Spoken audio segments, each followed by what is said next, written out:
to the 2023, that 2023 disaster with Brandon Staley being your fucking head coach and him just absolutely just fucking wasting fucking a couple of seasons of Justin Herbert. Again, he got to one playoff game under him, under Brandon Staley. He was playing Bears football in LA, and fucking ever since they've gone to LA, none of their fan base fucking comes to their games because they're sharing the fucking SoFi Stadium with the Rams. You know, there's really, again, a lot of these teams and the owners are like, oh, we're gonna bring the team from San Diego to fucking Inglewood, California, and then you forget that in California, especially in Inglewood, California, they have the fucking Dodgers, they have the Clippers, the Rams. The Rams have been in and out of fucking LA for decades. So they have more skin in the game than the Chargers and more the fan base. But you have the Lakers, you know, one of the biggest, you know, they are the team in basketball, you know, the Lakers, especially in California. The Lakers and then you have all these tourists that are going to these fucking Chargers games going, oh yeah, this is the fucking Chargers. And it just feels like a road game. It's not really, it is what it is. But again, this is kind of sometimes when the owners doesn't think about the fan base. It's like you had a good fan base in San Diego, and you know, people in San Diego are actually giving you guys a reaction. You don't get shit in Inglewood. That's just a fact. But anyway, you're in the AFC West with Mahomes and Sean Payton, and yeah. Anyway, so Jim Harbaugh comes back. That's right, Jim Harbaugh in 2024 got another chance at the NFL. He was away from the NFL for 9 years, and 9 years later, he comes back after that bullshit thing with him and Trent Baalke, where ultimately Harbaugh and Jim Harbaugh and Trent Baalke, you know, Trent Baalke being the snake that he is, fucking fired his ass, and Chip Kelly came in and whatever. So yeah, Jim Harbaugh's back after he spent many years in Michigan Wolverines, doing a lot of good, you know, doing some good stuff at the college level. He comes back, and it was a double digit winning season. Like, they got 11-6. There was an 11-6 team. They were second in the AFC West. And then you could, some of the guys on the roster, they have, you know, they still have Joey Bosa, they have Khalil Mack, Derwin Johnson, Roshan Slater at tackle. But again, you're looking at really that defensive side of the ball again, the ball that Jim Harbaugh knows more. And Joey Bosa's 30 or just about to turn 30. Khalil Mack's in his early 30s. Derwin's again going to turn 30 or just about turn 30. And then Roshan Slater at the tackle. You know, you have you drafted in Junior Colson, who again worked under Jim Harbaugh at Michigan. So again, that Michigan connection comes in again. You know, you drafted the offensive line during the draft by drafting Joe Alton, again another Michigan player. And then you start the season 2-4. A 2-4 season. Oh yeah, your new GM, sorry. Your new GM, before I say it. Your new GM was Joe Horitz. He used to be with the Ravens for decades. He was with the Ravens for decades, working under John Harbaugh, Jim's brother. So Joe Hurwitz is your new GM after Tom Telesco was he went and became the Raiders GM.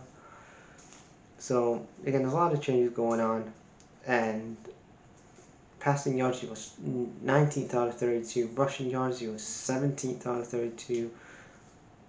Points for, he was 11th out of 32. Points against, you had the best defense in the league, believe it or not. first out of 32. And then you're second in the AFC West, and you win. You're second in the AFC West, get yourself a wild card round against the Texans, and then ultimately, it's a shootout. It's on 32-11. Texans just destroy the fucking Chargers. And that's the Chargers season. Justin Herbert at 3,870 passing yards. J.K. Dobbins, who came in with Gus Edwards. J.K. Dobbins came in. J.K. Dobbins only had 905 rushing yards again. Running the ball running the ball was a problem for this team in 2024, and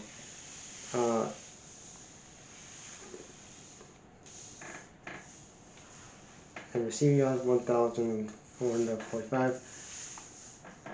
The needs for the team, they have to address the edge, and address the edge. Tight end, absolutely tight end. You need some more help, some weapons around Justin Herbert.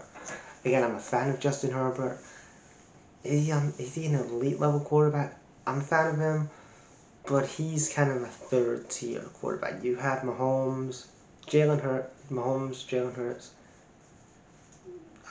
Josh Allen, and Lamar Jackson. They're your top four. So your top four quarterbacks right now are Mahomes, and Jalen Hurts, Josh Allen and Lamar Jackson is 3 or 4. You can change up who you want at 3 and 4, Lamar and Josh Allen. Then on that third tier, you've got like Joe Burrow on that tier. You've got C.J. Stroud on that level. You have Justin Herbert on that level. Maybe you have like a Caleb Williams on that level. Kind of scratching that, but yeah, that level. But yeah, he's on that third tier of not elite yet because he's not won a championship or appeared in a Super Bowl yet, but or been an MVP yet, but he's just down there yet. But once again, if he does have an MVP year in maybe 2025, 2026, if you build a team around him correctly, then he could move up to a Josh Allen, Lamar Jackson. But yeah, they definitely need a tight end. Tight end and running back, they need someone to help Justin Herbert on that running side of the ball. Defensive line, cornerback, especially with Joey Bosa's 30 and Khalil Mack in his early 30s. You've got to really kind of move those guys on. Especially Khalil Mack, he's 33, so time to go. $66 million in cap space, so you still have a lot of cap space that you could move on a lot of these additions that are not. Again, Derwin Jones could get moved on. Slater could get moved on. So you can move a couple of people around, see what you have, see what you can do in the draft. But again, looking at wide receiver, I keep saying this in other videos, but look at T. Higgins. T. Higgins would be I think he'd be a good fit for him. And I'd love to see how Justin Herbert and T. Higgins work well together. That'd be a pretty good, interesting thing. And running back, again, Tony Pollard. I know that Tony Pollard could do a job in that position, and he had a decent season with the Titans last season. I know the Titans were dumpster fire, but he had a decent year, everything considered. But yeah, if you're looking at running back, if you don't want to find anybody in this running back class, then I'm looking at Tony Pollard just for a year or two, and then at wide receiver, T. Higgins, and then cornerback, maybe you look at a Travis Hunter, or you look at Abdullah Carter at edge. I think that would be a good addition. But yeah, let Chargers fans, you let me know.